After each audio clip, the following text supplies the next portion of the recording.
Everyone, welcome back to our channel. Dictation start करेंगे 80 word per minute dictation. 10 minute की dictation रहेगी 80 word per minute and उसके बाद जितनी 5 या 6-7 मिनट की बचेगी वो 100 वर्ड पर मिनट डिक्टेशन रहेगी। तो 2 पार्ट में डिक्टेशन बोल रही हूँ, ठीक है। एक 80 word per minute and next 100 word per minute dictation. Start करते हैं। इससे पहले जो भी स्टूडेंट्स फर्स्ट टाइम विजिट किए हो चैनल पे, प्लीज़ सब्सक्राइब जरूर करें, बेल आइकन को प्रेस करें, नोटिफिकेशन आपको मिलती रहे। सभी स्टूडेंट्स लाइक शेयर जरूर करें। इस सेशन को स्टार्ट डिक्टेशन इन 5 सेकेंड।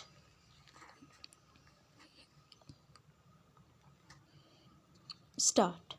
सुप्रीम कोर्ट के प्रधान न्यायाधीश DY चंद्रचूड़ ने यह सही कहा कि शीर्ष न्यायालय जनता की अदालत है और उसे इसी रूप में अपनी भूमिका निभानी चाहिए। लेकिन क्या वह ऐसा कर पा रहा है? यह प्रश्न इसलिए क्योंकि पिछले दिनों ही सुप्रीम कोर्ट ने उस याचिका को खारिज कर दिया जिसमें तय सीमा में फैसला देने का आग्रह किया गया था। इस याचिका को खारिज करते हुए कहा गया था कि भारत का सुप्रीम कोर्ट अमेरिका जैसा नहीं है। इसके अतिरिक्त यह भी बताया गया था कि हमारी ओर से एक दिन में जितने मामलों का निस्तारण किया जाता है उतने तो कई पश्चिमी देशों में एक वर्ष में भी किए जाते हैं। इस तथ्य से इनकार नहीं की, लेकिन इसके बावजूद सच यह भी है कि देश की विभिन्न अदालतों में करोड़ों मुकदमे लंबित हैं। इन अदालतों में सुप्रीम कोर्ट भी शामिल है। यह ध्यान रहे कि सुप्रीम कोर्ट ने मुकदमों का निस्तारण एक निश्चित समय में किए जाने की मांग को वांछनीय तो बताया था, लेकिन उसे असंभव करार दिया था। आखिर जो वांछनीय है उसे क्यों नहीं किया जाना चाहिए? यदि मामलों के निपटारों के लिए न्यायाधीशों और अदालतों की संख्या बढ़ाने की आवश्यकता है तो उसकी पूर्ति क्यों नहीं की जा सकती? यह निराशाजनक है कि इस दिशा में कोई पहल करने के स्थान पर देश की जनता को यह संदेश दिया जा रहा है कि हम समय पर न्याय नहीं दे सकते। कम से कम सुप्रीम कोर्ट के स्तर पर तो ऐसा संदेश नहीं दिया जाना चाहिए, क्योंकि समय पर न्याय न मिलना अन्याय ही है। अच्छा तो यह होगा कि सुप्रीम कोर्ट और हाई कोर्ट तय समय में न्याय देने की दिशा में आगे बढ़ें, ताकि निचली अदालतों भी ऐसा करने के लिए प्रेरित हों और जो करोड़ों लोग न्याय के लिए प्रतीक्षारत हैं उनमें आस जगे। सुप्रीम कोर्ट के प्रधान न्यायाधीश ने गत दिवस यह भी कहा कि जनता की अदालत होने का मतलब यह नहीं कि हम संसद में विपक्ष की भूमिका निभाएं। निसंदेह उसे निभाना भी नहीं चाहिए, लेकिन क्या यह किसी से छिपा है कि पिछले कुछ समय से सरकार के हर फैसले और यहाँ तक कि संसद से पारित प्रत्येक कानून को सुप्रीम कोर्ट में चुनौती देने का सिलसिला कायम है। यदि सुप्रीम कोर्ट जनहित याचिकाओं के सहारे सरकार व संसद के हर फैसले की समीक्षा करेगा और यहाँ तक कि कानूनों की वैधानिकता परखे बिना उनके अमल पर रोक लगा देगा, जैसे कि कृषि कानूनों के मामले में हुआ था, तो फिर वह विपक्ष की भूमिका का निर्वाह करता हुआ ही दिखेगा। यदि सुप्रीम कोर्ट को जनता की अदालत के रूप में अपनी छवि को मजबूत करना है, तो उसे संसद के हर फैसले की समीक्षा करना छोड़ना होगा और लोगों को तय समय पर न्याय देने पर विशेष ध्यान देना होगा।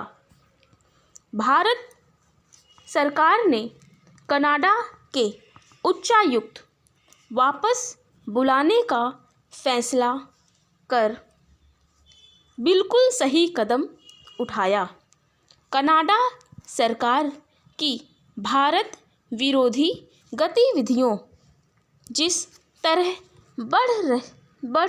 बढ़ती चली जा रही हैं और अपने संकीर्ण राजनीतिक हितों के लिए वह जिस तरह भारतीय राजनीतिकों को बदनाम करने और उसकी सुरक्षा के लिए खतरा पैदा करने में लगी हुई है, उसका करारा जवाब देना आवश्यक हो गया था।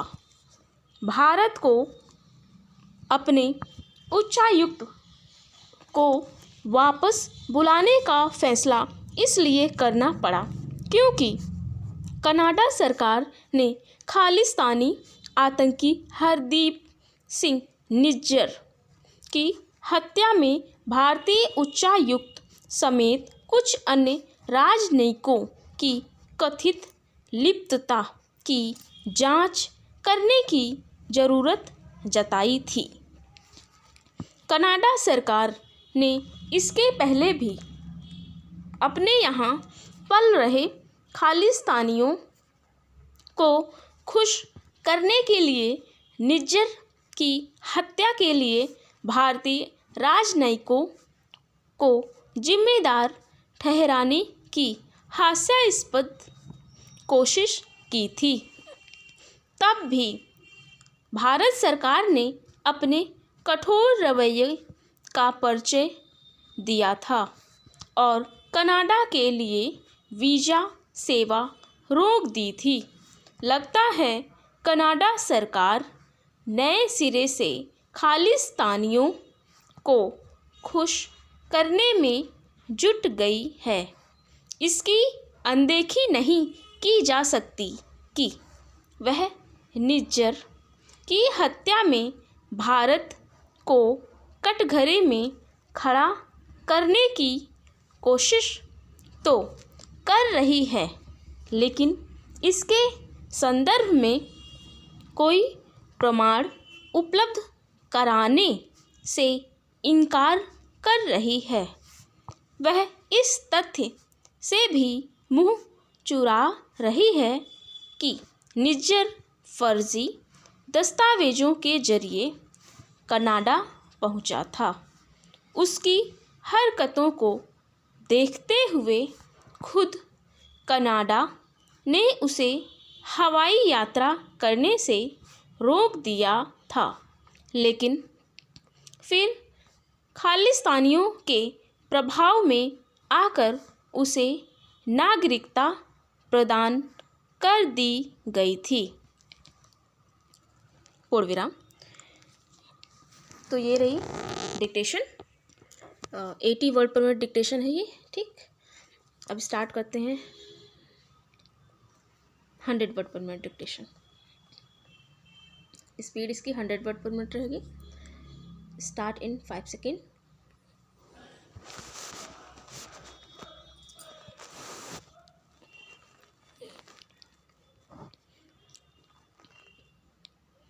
स्टार्ट।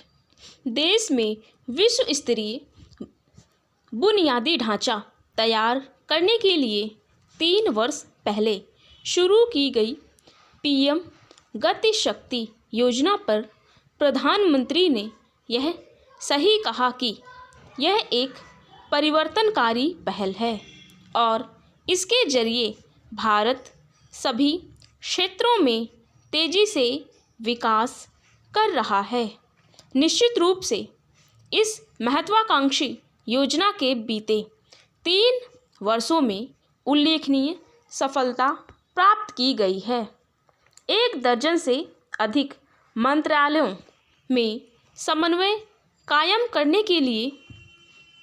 करने वाली इस योजना के चलते केवल बुनियादी ढांचे से जुड़ी योजनाओं को आगे बढ़ाने में ही सफलता नहीं मिली है, बल्कि लॉजिस्टिक पर आने वाले खर्च को कम करने और एक स्थान से दूसरे स्थान पर सामग्री भेजने में लगने वाले समय को कम करने में कामयाबी हासिल हुई है। देश की ज़रूरतों के अनुरूप बुनियादी ढांचे का निर्माण विकसित भारत के सपने को साकार करने की एक अनिवार्य शर्त है।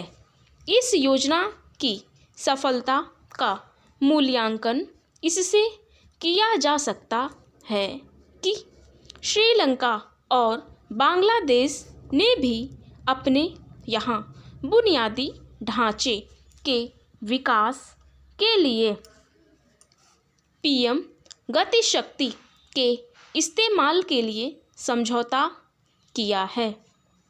यह अच्छा हुआ कि पीएम गति शक्ति योजना के 3 साल पूरे होने के बाद अब इस योजना के अगले चरण में बुनियादी ढांचे संबंधी जिला स्तरीय योजनाओं को भी शामिल किया जाएगा।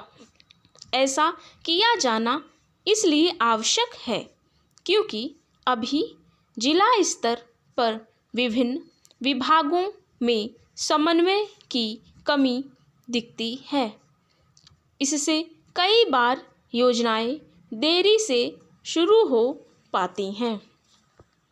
इसी तरह प्रायः उनमें तालमेल के अभाव के चलते समस्या पैदा हो जाती है। इसके चलते बुनियादी ढांचे संबंधी योजनाओं की लागत में भी वृद्धि होती है और उनमें समय भी अधिक लगता है। अब जब सभी राज्यों में बुनियादी ढांचे संबंधी जिला स्तरीय परियोजनाओं को आगे बढ़ाने के लिए सभी राज्यों के एक जिले में पायलट प्रोजेक्ट तैयार किया जा रहा है, तब फिर इस आवश्यकता की भी पूर्ति होनी चाहिए कि ऐसी परियोजनाओं में ना तो दलगत राजनीतिक आड़े आए और ना ही विभागीय असहमतियां।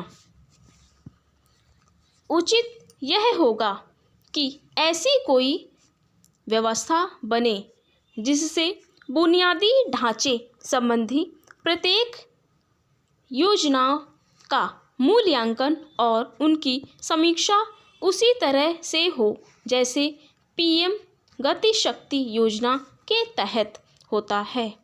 इसमें संदेह नहीं कि पीएम गति शक्ति योजना विभिन्न मंत्रालयों में समन्वय कायम करने और योजनाओं को सही तरह से आगे बढ़ाने में सहायक साबित हुई है। लेकिन इस योजना के तहत यह भी देखा जाना चाहिए कि बुनियादी ढांचे संबंधी जो भी निर्माण हो रहे हैं वह भविष्य की ज़रूरतों को पूरा करने में सक्षम हैं या नहीं। यह प्रश्न इसलिए क्योंकि सड़कों से जुड़ी परियोजनाओं में यह देखने में आता है कि जो निर्माण कार्य किया गया होता है उनमें कुछ ही समय बाद विस्तार करने या समांतर कोई योजना तैयार करने की आवश्यकता महसूस होने लगती है। पीएम गति शक्ति योजना के तहत यह भी देखने की आवश्यकता है कि जो भी निर्माण कार्य किए जा रहे हैं उनकी गुणवत्ता विश्व स्तरीय हो। Full stop. तो ये रही 80 word per minute first time and second time 100 word per minute dictation.